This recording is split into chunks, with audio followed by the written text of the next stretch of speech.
राजनीति में महिलाओं की भागीदारी तो बढ़ रही है, लेकिन उन्हें जागरूक करने के लिए, राजनीतिक सशक्तिकरण के लिए आज महिला कांग्रेस की पूरी टीम यहां पर पहुंची। राष्ट्रीय अध्यक्ष महिला कांग्रेस अलका लांबा पहुंची और नारी न्याय आंदोलन जो प्रियंका अग्रवाल वरिष्ठ कांग्रेस नेत्री हैं, बल्लभगढ़ विधानसभा क्षेत्र से प्रदेश महासचिव है, पीसीसी डेलीगेट है, उनके संयोजन में आज लाल रंग के वस्त्र धारण किए तमाम सैकड़ों की संख्या में महिलाएं यहां पर मौजूद रहीं। 33% जो महिला आरक्षण विधेयक है उसको लागू करने की मांग के साथ साथ महिलाओं की सबसे बड़ी समस्या महंगाई से निजात मिले, इसे लेकर आज अपनी आवाज बुलंद की है। आइए सुनते हैं इस कार्यक्रम की संयोजक प्रियंका अग्रवाल को और महिला कांग्रेस की राष्ट्रीय अध्यक्ष अलका लांबा को, किस तरह से उन्होंने भाजपा सरकार पर जो है हमला बोला और साथ ही साथ महिलाओं की आवाज को बुलंद किया। क्या नाम है मैम आपका? मेरा नाम प्रियंका अग्रवाल जी है। मैम, क्या जो है आज आयोजन रहा? आज हमारा नारी सम्मेलन का आयोजन रहा। आज हमारे यहाँ अनगिनत संख्याओं से महिलाएं आई हैं। हमारे बीच सुधा भारद्वाज जी, अलका लांबा जी आई हैं। उन्होंने हमारे अंदर जोश उत्साह बहुत भरा है, जिससे हम उत्साहित हुए हैं। महिलाओं की आवाज क्या ऐसे ही कांग्रेस बुलंद रखेगी? हाँ जी, ऐसे ही रखेगी। देखिए, हमारा ऑल इंडिया महिला कांग्रेस ने 29 जुलाई को भारत की राजधानी दिल्ली से राष्ट्रव्यापी आंदोलन की शुरुआत की है, नारी न्याय आंदोलन। 3 मांगों को लेकर ये आंदोलन है, जिसके तहत हम लोग हरियाणा के अब हर जिले में जा रहे हैं। पहला आपने देखा, मैं खुद यहाँ पर फरीदाबाद जिले में नारी न्याय आंदोलन के तहत महिलाओं के आधी आबादी के मुद्दों को हमने उठाया। सबसे बड़ी बात है कि 33% महिला आरक्षण कानून पास हो गया है, लागू नहीं किया गया, यह धोखा है। अगर लागू होता तो हरियाणा के इन्हीं विधानसभा चुनाव में हमारी बहनें आरक्षित सीटों से लड़ती, जीतती और सदन तक पहुंचती, और उनके साथ भाजपा ने ये धोखा किया है। दूसरा है कि मैं बढ़ती और महंगाई और बेरोजगारी से राहत में अभी जो बजट पेश किया, कोई राहत नहीं है।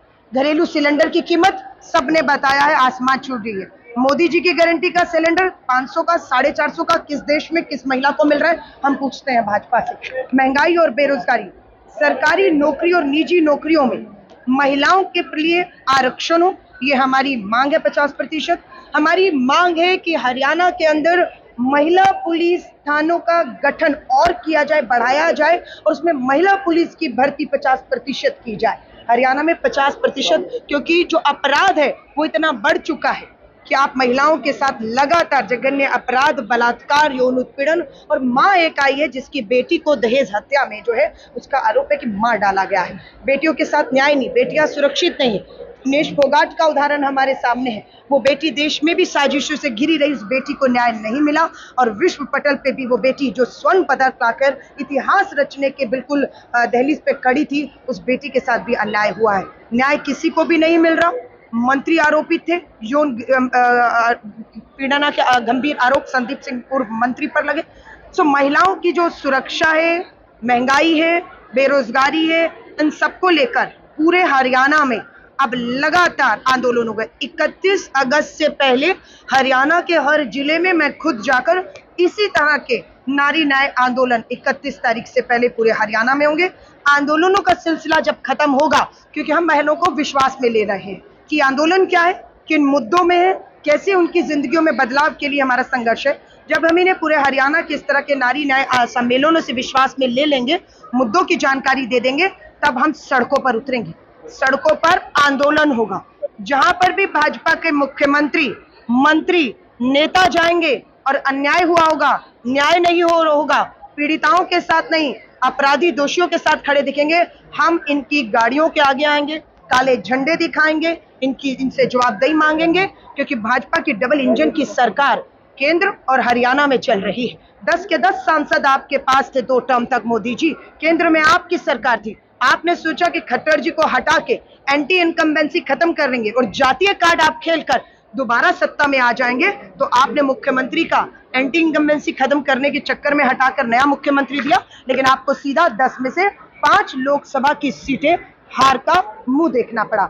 और पूरा विश्वास है आने वाले हरियाणा के चुनाव में हमारी सुधा भारद्वाज जी खड़ी हैं, हमारी बहनें दूसरी भी खड़ी हैं। महिला कांग्रेस महिलाओं को 33% कानून जो आ गया, उसके तहत पार्टी के अंदर महिलाओं को टिकट की पूरी मजबूती से दावेदारी कर रही है। हमें पूरा भरोसा है पार्टी हमारी बात को सुनकर पार्टी के बीच में जो आरक्षण बाहर लागू हुआ है, भाजपा की नीयत नहीं है। वरना मैं भाजपा को भी चुनौती देती हूँ कि कांग्रेस इन चुनावों में 33% कानून के तहत पार्टी के भीतर टिकट देगी। आप विश्वास दिलाएं भाजपा और दूसरे दल कि उन बहनों के सामने भी आप अपनी महिला उम्मीदवारी देंगे।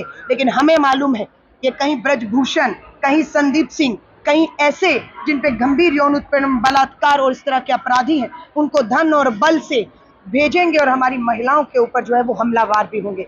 लेकिन हम चुनौती दे रहे हैं कि हमारी महिलाओं के सामने आप महिलाओं को उतारने की हिम्मत दिखाइए। लेकिन ये हिम्मत आप में है नहीं। आप महिलाओं को सिर्फ अपने राजनीति के खतकंदा बनाकर इस तरीके से कर रहे हैं कि आपकी महिला आयोग की, राष्ट्रीय महिला आयोग की अध्यक्ष को भी इस्तीफा बीच में देना पड़ा। हरियाणा की महिला आयोग की अध्यक्ष कौन है, सदस्य कौन है, विनेश फोगाट, साक्षी मलिक, और कितने मामले हुए, कब कब कहाँ उन्होंने सरकार से उनके लिए न्याय की लड़ाई लड़ी, हमें नहीं मालूम है। लेकिन अब महिला कांग्रेस इस नारी न्याय आंदोलन के आयोजनों के बाद सड़कों पर, हर गली, हर मोहल्ले, हर चौराहे, हर गांव में, हर मंच पर जहां भाजपा और उसके नेता, उनके विधायक पहुंचेंगे, हम उनसे, महिलाएं हमारी सवाल करेंगी और जवाब मिल जाने तक, न्याय का हक मिलने तक संघर्ष ये जारी अब रहने वाला अलका है। जी, आप राजनीतिक सशक्तिकरण की बात कर रही हैं, लेकिन पंच सरपंच जो महिलाएं हैं आज भी उनके निर्णय पुरुष लेते हैं, उनके परिवार के, तो उसको लेकर कैसे जागरूकता लाएंगे? देखिए, राजीव गांधी जी की सोच थी कि महिलाओं को आरक्षण दे और आगे बढ़ाएं। बहुत सी महिलाएं इस पूरे दौर में आगे आई हैं, सशक्त हुई, पंच सरपंच से विधायक और सांसद भी चुनी गई है। बहुत सी महिलाओं को ट्रेनिंग की, प्रशिक्षण की सख्त जरूरत है। इवन 33% महिला आरक्षण पास हो गया, लागू नहीं हुआ। हमें मालूम है वो लागू एक दिन होगा और हमारी बहनें विधायक सांसद भी बनेंगी और उन बहनों को महिला कांग्रेस ने प्रशिक्षण, ट्रेनिंग, चुनाव कैसे होता है, फंडिंग कैसे होती है, प्रशासन से काम कैसे लिया जाता है, विधानसभा में सवाल कैसे पूछे जाते हैं, उसकी प्रशिक्षण ट्रेनिंग का काम हमने शुरू कर दिया है, जिसमें हमारी ये पंचायत और नगर निगम की जो चुनी हुई बहनें हैं इस प्रशिक्षण में वो भी शामिल है और उनको ट्रेनिंग देने का काम महिला कांग्रेस ने शुरुआत कर दी है। धन्यवाद। राखी सेठी, जनरल सेक्रेटरी महिला कांग्रेस हरियाणा। राजनीतिक सशक्तिकरण की बात आज यहाँ पर कही गई है नारी न्याय आंदोलन में, क्या कहेंगे, कितनी जरूरत आज महसूस करते हैं? जी, बहुत ज़्यादा ज़रूरत है और हमें जो असली हक दिया वो हमारे राजीव गांधी जी ने इसकी शुरुआत करी। जब 33% हमें पंचायती राज में हक दिया, जो आगे जाके 50% मिला, उसको बोलते हैं कि आपकी नियत होना, आपको दिल से उन्होंने महिलाओं के लिए कार्य किया। उससे पहले, सबसे पहले मैं आने वाले स्वतंत्रता दिवस की शुभकामनाएं देना चाहती हूँ मेरे सारे देशवासियों को, मेरी महिलाओं को। रक्षाबंधन भी आ रहा है। स्वतंत्रता दिवस किसने दिलाया हमें ये स्वतंत्रता? अगर आप हमारे इतिहास में झांकेंगी तो हमारी कांग्रेस पार्टी का उसमें बहुत बड़ा योगदान है, बलिदान है। बाकी जो पार्टियां हैं कहीं नजर भी नहीं आती थी। मेरे देश की सारी रूपरेखा, सारी तरक्की, सब जो भी आज मेरे देश में मेरी कांग्रेस पार्टी की देन है, जो कन्याकुमारी से कश्मीर तक जिसकी जड़ें फैली हुई हैं।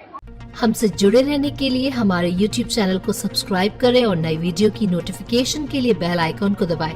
अगर आप ये वीडियो Facebook पर देख रहे हैं तो लाइक जरूर करें और ज्यादा से ज्यादा शेयर करें। धन्यवाद।